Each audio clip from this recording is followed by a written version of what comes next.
Before the beginning, before there were gods, before there were humans, and before there was the earth itself, there was only chaos.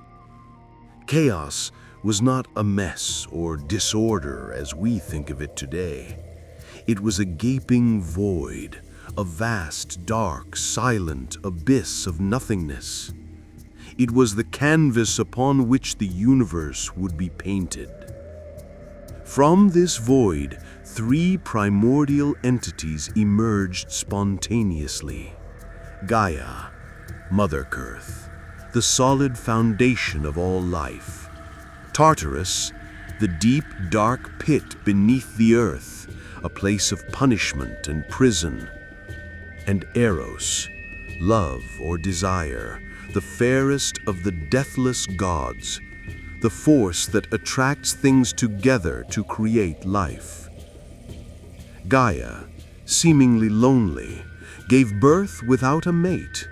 She birthed Uranus, the sky, a star-studded dome to cover her on all sides and be a home for the blessed gods. She also birthed the mountains and the sea, Pontus. Then, influenced by Eros, the earth and the sky, Gaia and Uranus, engaged in a cosmic embrace.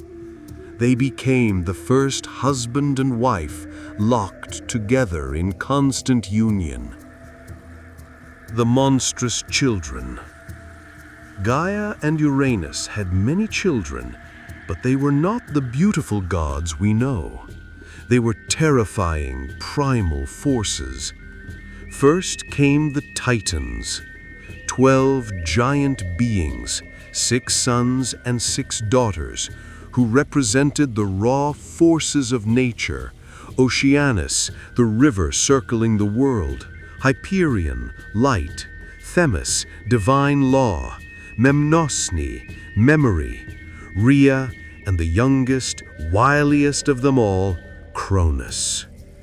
Then came the Cyclops, 3 giants with only one round eye in the middle of their foreheads. They were the first smiths, masters of lightning and thunder. Finally came the Hecatoncheires, the 100-handed ones, 3 monsters of unimaginable strength, each with 50 heads and 100 arms. Uranus, the Sky Father, looked at his children with disgust. He hated their ugliness and feared their power. He refused to let them see the light.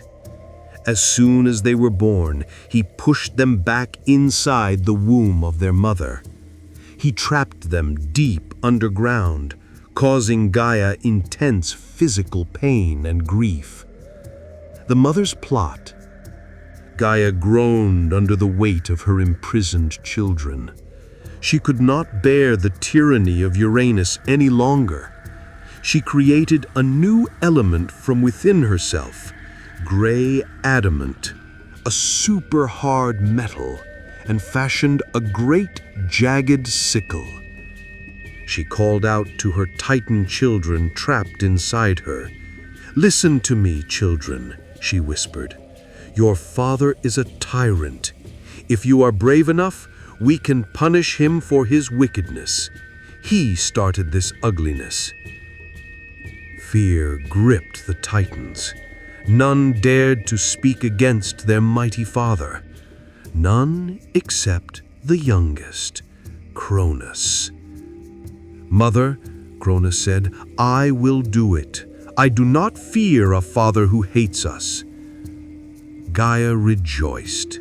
She hid Cronus in an ambush and gave him the sharp sickle. Then they waited for nightfall. Night came.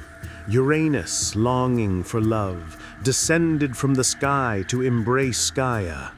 He spread himself over the earth, covering her completely. Just as he settled, Cronus struck. He reached out with his left hand and grabbed his father. With his right hand, he swung the jagged sickle.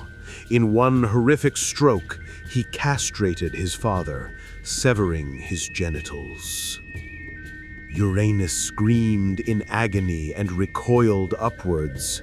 For the first time in eternity, the sky separated from the earth. He retreated to the high heavens, never to return to Gaia's bed again. This act of violence created the space between the ground and the sky, where we now live. Blood and foam. Cronus threw the severed parts of his father behind him, but the blood of a primordial god does not go to waste. Drops of blood fell onto Gaia, the earth.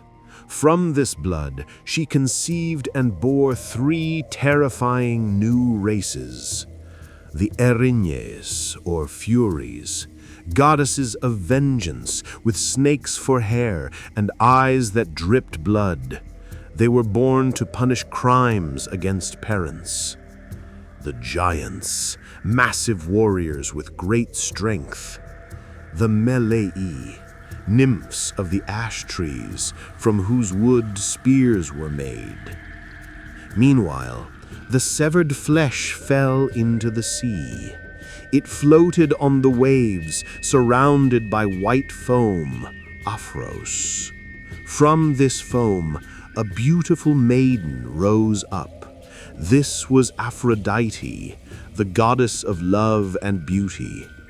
She floated to the island of Cyprus, bringing desire back into a broken world.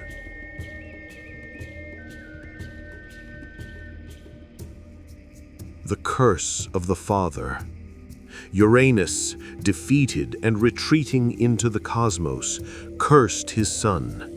He named them Titans, strainers or stretchers, for they had overstepped their bounds. And he uttered a dark prophecy that would haunt Cronus forever. Just as you have overthrown your father, so too shall one of your own children overthrow you.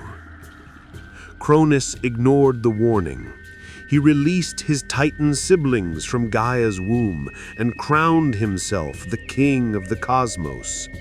He took his sister Rhea as his queen, but he did not release the Cyclopes or the 100-handed ones. He feared them, just as his father had, so he threw them into Tartarus. The golden age of the Titans had begun, but the curse of Uranus hung over Cronus's head like a blade, setting the stage for the next great war, the war with his son, Zeus.